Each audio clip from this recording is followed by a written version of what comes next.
now seemingly Cory is going to be the next to go. And yeah, I could see it coming. You know, in some ways, this was still my plan. So when she's like a BB moment, which is like a beautiful black moment. Did we get any of those in this episode?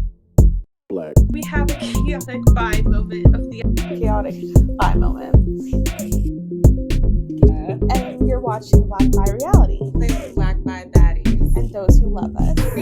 Hi, I am back with Izzy. I'm so excited that we actually got another interview with you. What is Absolutely. No, it has to be even more than that because we had a week off from any evictions. Is it a month since you've been evicted? Yeah, just about, I think. Yeah, I think Thursday will be a month.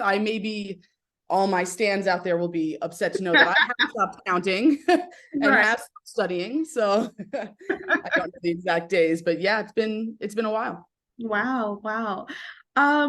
I think the first question I have for you here on the Black Bi Reality, every show we cover, I have two questions usually, and one is what's the beautiful black moment of the season, and then another is usually chaotic bi, but we have more than just bi this season on Big Brother. So yes. I pose the question to you: what do you think is the most chaotic queer moment so far of Big Brother 25? Chaotic queer moment. Yeah. Does it count as a moment that maybe like scared the straights? Does that count? Absolutely. Okay. So this is a little like insider, like my my partner at home, Paige, was experiencing a lot of messages when I was like joking that Matt was my boyfriend and how like in love with Matt I was and all this stuff. And she was getting all these people reaching out being like, oh all the straights reaching out being like, oh, are you concerned? Like, this is so confusing. And like, you must be so upset. And we're just laughing about it like, oh, y'all don't get it. You know what I mean? Like, it's just funny. Like, Matt's a gorgeous specimen. I want to touch his abs. Like, doesn't everyone want to touch his abs? Like, you know, everything is like, I don't know. I don't have any limits when it comes to like love and sharing. Like, people love to be flirted with and love flirting, and like that doesn't end. Just like the end game of flirting isn't always sex. Sorry, straights. You know what I mean? Like, so I think that was maybe like the most shocking, queerest actually for the casuals out there maybe. yeah, that's so interesting. I didn't even like think of that. I actually was gonna bring up that diary room though, because I don't know if you're familiar with Andy Heron. He is a gay man who has won the show, and he actually tweeted an interesting perspective, and he's like, in his perspective, the show sometimes doesn't seem to know what to do with the queer house guest.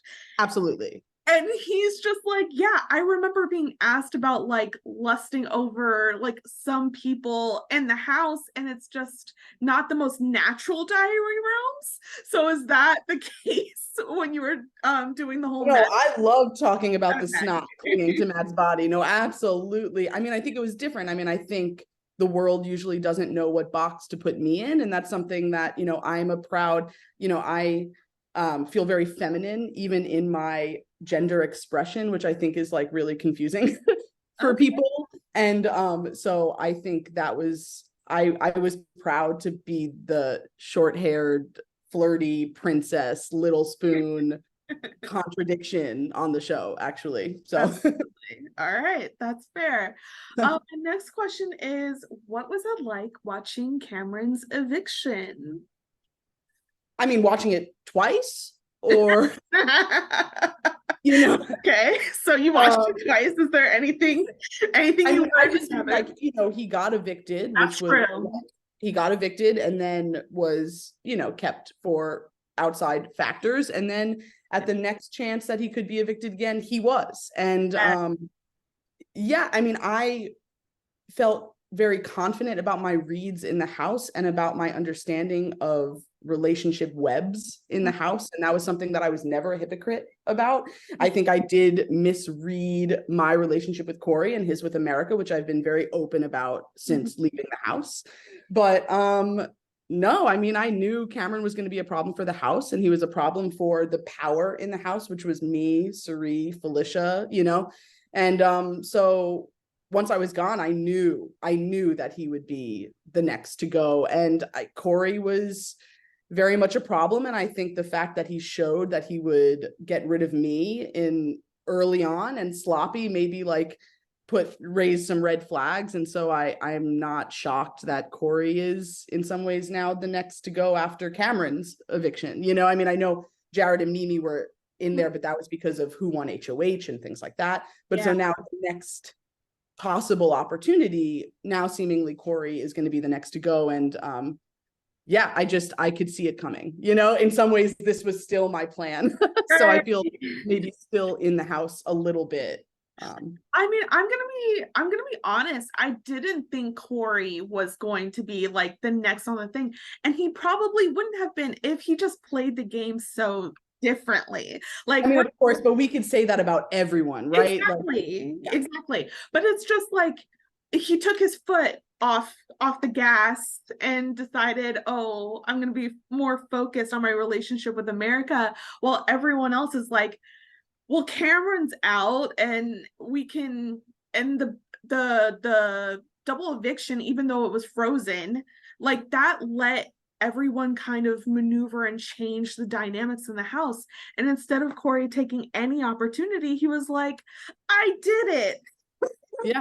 Yeah. I mean, I think like the dynamic of the house for sure. And maybe like I feel a part of this is that like for a lot of times people that win HOH are then either the next to go or very clearly become a target. And part of that strategy for me was like, I wanted to prove that there were other ways to be powerful in the house and other ways to play the game that don't need to be so connected to competitions. But I do think upon retrospect and having a little bit more perspective, the problem that gave to the house was this idea of being scared of people that can win comps.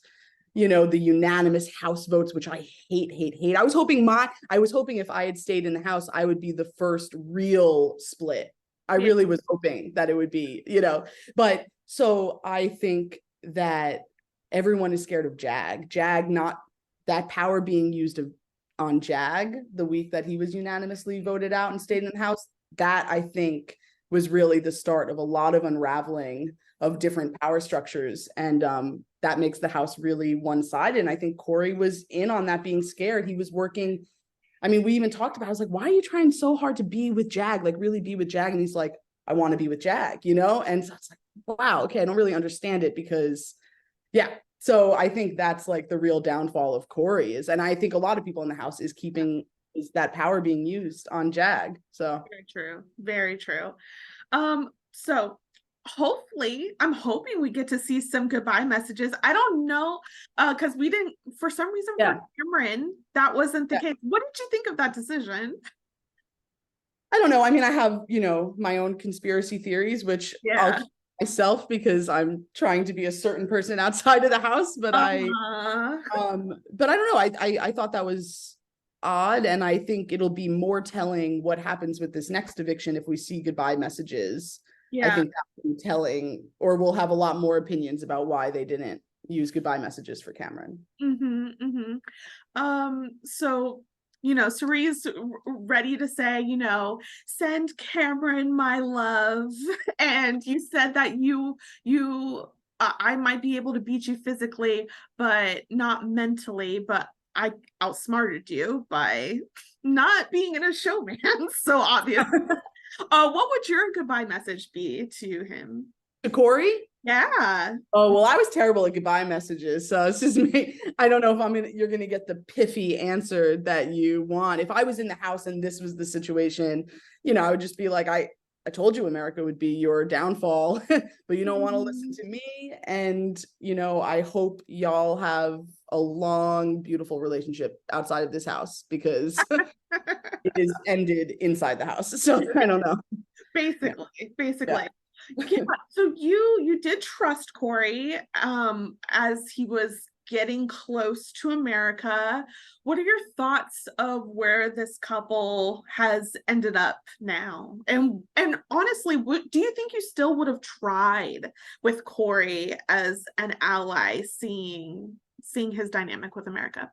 I mean, in some ways, like I had this view coming into the house and even being in the house, you have to have relationships with everybody, no matter what that type of relationship is, even if it's like we are enemies. We know we are never going to work together, right? That was kind of mine and Cameron's dynamic, right? Mhm. So even that, like for me, establishing, knowing for myself where everyone stands in terms of my own trust, that was very important to me. So yeah, I mean, Cory, I think if Cirie had gotten evicted or something, like Cory would have been my biggest ally, I think. And actually, I think if Cirie had gone, he would have really clung to me in a lot of ways, because I know his fear with me was my relationship with Cirie.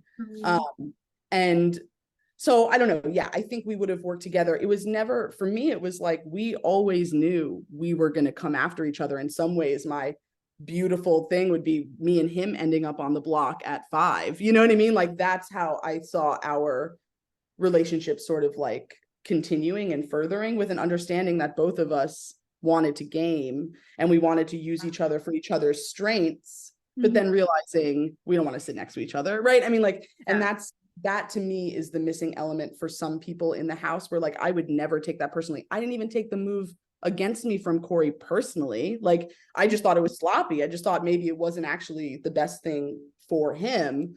But I'm not bitter about it, like at all, you know? So I think we would, I hope I would have continued to have a better read than I did when I was in the house of his relationship with America. And I think with me gone, it really, really flourished, because now America was one of the only people he was really, truly talking like the minutia of his strategy working down the line. And so it's very interesting that we're now on the live feed seeing like what his perspective of his game is right now. And he's shook. He thought he had Bowie Jane. And Bowie Jane's like, what information have you even told me, Cory? Oh, no one has Bowie Jane. Bowie Jane is the perfect person to go wherever the power is. I mean, she set herself up perfectly. If that's the game you want to play, she is playing it perfectly. It's not a game I enjoy, and I gotta say, it's pretty frustrating to work with that, like to be in a house with that type of player. But she's doing it, you know, she is doing it. So I mean, her HOH episode, and everyone goes after the other of like, oh, I feel good, I feel great, and I'm like, look at Bowie Jane right now. Look at her. Well, yeah, I mean, it's maybe turned from Matt being that person to Bowie Jane being that person, and that's something I think is pretty interesting. It is interesting. We'll see. I think Matt's still doing pretty well. Like he sat down and he talked to Cory, where Jag was like, no, if America's not here, I don't want to talk about it. And it's like, okay, we're getting into jury now. Just to yeah. I mean, I think Matt's issue is that Cirie is learning how much he's lied or kept from her, and she's not going to let him know she knows that. But I think Matt is, I don't think she has any feelings about trying to protect Matt anymore. And I think that's ultimately good for her game, actually. So that's actually what I'm writing about right now, of her being like, oh, I didn't know everyone was so close to Bowie Jane. I guess she needs to be the next one to go. And it's like fair, very fair. Which, going back to your relationship with Cirie, you had about a month now to process things. I know you were going through it in the house and you're like, I'm playing for myself. I'm totally playing for myself. Yeah. But then am I being Cirie? Like, where you land? I think our relationship was real. I'm excited to see her after the show. I think for both of us, whether or not, I was very open with her, being like, girl, when are you going to cut me? Like, are we really we had those conversations. She talked to me about that. But we were very open. Really never had that conversation in the house. Listen, I think in some ways proving like that was a level of trust. And we both knew that we were at that point still good for each other's game, and she knew that I could very easily really destroy her and Jared, and we weren't at the point yet. Maybe if we were both still in the house right now, then I'd be nervous, maybe a little bit. But I think that we weren't there yet, and I think that's the element of it being a long game. No one's saying the same things about Matt and Jag. No one is questioning whether or not they should have been loyal to each other up until this point. But right? that's also a relationship where it's 2-on-2. They're both equally like winning. Sure. But I think Jared and Cirie, that's 2-on-1. I think the fact that me and Jared had our tiffs where, you know, I called him out, he would call me out, and we would like really come back together. I think it was clear that I was respecting their relationship and respecting Jared as a person outside of the house, that I was trying to do everything I could to prove that they could trust me, because ultimately I needed their trust. I had a lot of power with the two of them given their secret, and I wanted to prove that they didn't need to get rid of me, that I wasn't going to tell maybe yet. I still don't think I was ever going to do it, which everyone can have their opinions about that. But yeah, I think I wasn't at that point. And so I have no idea how it would feel now being at 8 and 7 and 6. I think if her behavior shifted or his shifted, I would know instantly. So yeah. So, okay, I know you started the Traitors before you went on, but then you finished it since. I have, yeah. I'm gonna tell you that I watched the Traitors. I was such a big fan. And I really loved Cirie on the show. I also really loved Andy. I was gonna say, I am not Andy. Like, I am just not Andy. Like, I mean, respect to Andy, you know, but but my question is like, what was it like then watching what that dynamic was? I was obsessed with it. Are you kidding? Like, I love these games. I mean, I think the Traitors was made for Cirie, especially given the position she was in. Like, I think, I think that was also a masterclass. I think I learned a lot watching her on the Traitors. I learned a lot from living with her and watching her missed people and sometimes feeling like, oh my God, am I the problem? And then her looking at me and being like, that guy's an idiot. You know what I mean? Being like, okay, we cool. Like, she is incredible at people. She's incredible at people. And so I think I learned a lot, and I love learning and growing and analyzing myself. I go to bed at night, even at home, going through the list of things like, oh man, you idiot, you shouldn't have said that. Oh my God, why'd you do that? Like, I really like spend my life kind of analyzing behaviors in myself and other people in relationships. And so getting to work with the GOAT, you know, I will cherish that. I don't feel like I feel proud of myself. So totally. I just want to make clear, I didn't think that you were Andy. As a fan, I felt like I was getting flashbacks, and I was like, it's gonna happen. It's gonna happen again. I can't take it. So now how I was feeling and what my mindset was. No, I appreciate it. Oh, okay. We just got through the comic book covers.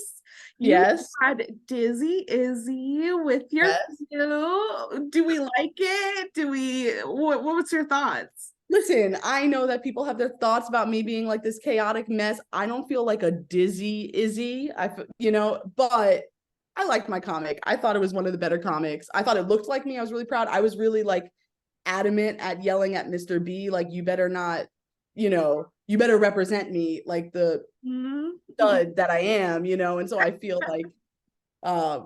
like I got that, and I feel like that was a big step maybe for representation on the show as well, and so I feel proud about that.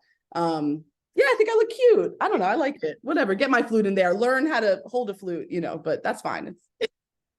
I loved it. I think the creativity goes up and down with the comic book covers, and it's like, okay, at least you got something that is actually about Izzy.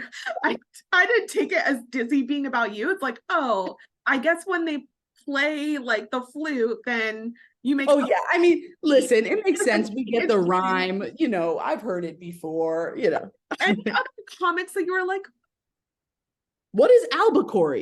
I don't know. And where did that come from? He never even ate a can of tuna. Like, I was like thinking of like, like, did he eat a lot of the tuna? Like, but no, he didn't. Like, I didn't get that. And I thought Felicia's was weak also, really, about the kayak punishment. And for that matter, Jag. Like, why is it the punishments. Like that doesn't even make sense. And I know Riley lives in Nashville, but she's from Maine. She's very proud of being from Maine, you know? So it's like, some of them I thought were, some of them I thought were funny or a little off. That's all true. I love getting your reaction to that. So I know you've kept in touch with Jared. So I'm just wondering, like, what's going on with Jared these days? Is he romantically like? Oh, I'm not gonna speak for Jared on any of those things. That is his life, and I respect him and his privacy and what he wants to share. But no, it's been great getting to reconnect with him outside of the house. I'm excited to reconnect with everyone outside the house. I think it's going to be like weird and kind of wonderful reunion in some ways. I'm not upset about anything. I'm like, I can't wait to laugh about everything and tell everyone what I've seen on the live feeds, because like now no one else is going to have that experience, which I think is pretty unique. So once again, I'll know some secrets that no one else knows until the end or whatever, I've honestly done so many thought experience watching all of you, because it was so obvious that everyone wanted their like number one or whatever at the end. And there was a point where I think Jared was even considering trying to like replace you with Blue. But it's like, but Cirie doesn't have a natural relationship with Blue. And in the end, after everything that's happened, Cirie is in that house with Blue. Now, what do you think of their dynamic? How far should they go together? What's your thoughts? Oh, I mean, I think at this point, honestly, like Cirie has a good chance against anyone in the house. I think, like, let's consider Cory is going to go this week, right? Moving on after this week, I think she has a good chance next to Jag. I think she has a good shot next to Matt, even because I think she knows things about them that could destroy them in final jury that like they don't know she knows potentially. And I think she would have a good shot against Blue, honestly. I mean, I think at this point, Cirie is in game mode. And in some ways, me and Jared being gone allows her to really just play for herself. And I think that's been a position that she's been in always in these games. So in some ways now, this is like familiar territory for her. And I think we're really seeing her flourish in a lot of ways. And I'm loving getting to see it. So I think she's actually in a good position against anyone sitting in final two. I mean, like, sure, keep Blue. Who's Blue gonna be with at this point? She knows that everyone is done with her, but I think Blue is an easy vote. Like, like, why wouldn't everyone actually want to keep Blue? Blue and Bowie are in really good positions at this point in the game. They, frankly, so in my perfect final five, it was going to be me, Cirie, Jared, Blue, and Bowie. Yeah. That was what I loved because, like, anyway, so, so I'm loving it. Keep Blue and Bowie around. Go for it. Get there, I hope the comps maybe are a little bit more, would allow more people the opportunity to show what they can do and win. I think the comps have been very one-sided this season, and that's been pretty disappointing, especially for me, who I think is like in the middle capability-wise. I think I could win a physical comp, but I'm not the fastest. I think I definitely had a shot at mental comps. I would have slayed BB Comics, but I wish, I think the same thing. I basically wrote an article, which I'll link below, about just how we can switch it up. And it's like, stop with all the running. that's a big thing. Like, also femmes are better with like flexibility and different things. Like, there's so many other things you can include. But my last thing is Felicia. Felicia is doing great. Felicia also, I know you said when you were catching up on Rob Has a Podcast, you're like, Felicia, stop playing around, like be 100% on Cirie. But I honestly think Felicia has been one of the best players because she always has her mind on Cirie at taking her out at some point. So true. Yeah, what are your thoughts on her gameplay? I mean, she's sort of like, I feel like every season in one of these games, there's a player or two that ultimately transcends chaos, that no one knows what to do with them. And I think Felicia has like very much emerged as that person, right? She's threatening because, wow, she is involved in literally everything because she's had a final two with everyone at some point, and she's like told everyone everything at some point. She calls people out like point blank with that finger, you know, like she will call you out. And it's like, I think people are like, I don't know what to do. You know, they're scared, but they're also not scared. And so I think the fact that she's been consistently paranoid across the board, but ultimately her actions in a lot of ways have been okay, but I kind of have to rock with Suri. I think she is in a good position as well. I think ultimately the house maybe likes Suri better. Like I think maybe the house likes spending time with Suri better. And I worry that that will give Suri an edge over Felicia when it comes down to certain picking between them, because you can't discredit that in this game, you know. Like I think trying to be like, well, don't play emotionally, okay, but humans have emotion, so actually we have to recognize that that is an element of the game, is recognizing how people will react emotionally. I thought, Jag, you can see that America doesn't want to talk right now, you know, we've got days and days, like you don't actually have to push it, you don't actually have to be mad at her for having feelings, because she was surprised by this, you know. And wasn't it you the night before saying, I don't give a fuck? So I don't think you need to be mad at America, you know, like put on your big boy pants and, you know, like sit with your decision, which ultimately was the correct strategic decision for you, you know. So yeah, maybe that was a little you're all good over the place, but yeah. So at the end of this week, you're in the house, you're voting to evict. I vote to evict Cory. I mean, I mean, yeah, like thought so. Even being evicted week 6, I think I still beat America at final 2. So I think so. Yeah, Cory's got to go. You know. So yes, one game Cory will go. Yeah. Well, I really enjoyed speaking to you. Like, I'll be forever greedy. Maybe when the new season of The Traitors come, you can come and talk to me about that too. Oh, I'll give you all the opinions. Absolutely. Great. Well, that's our time. I hope you have a good one. Yes, thank you. You too, Nicole. Bye.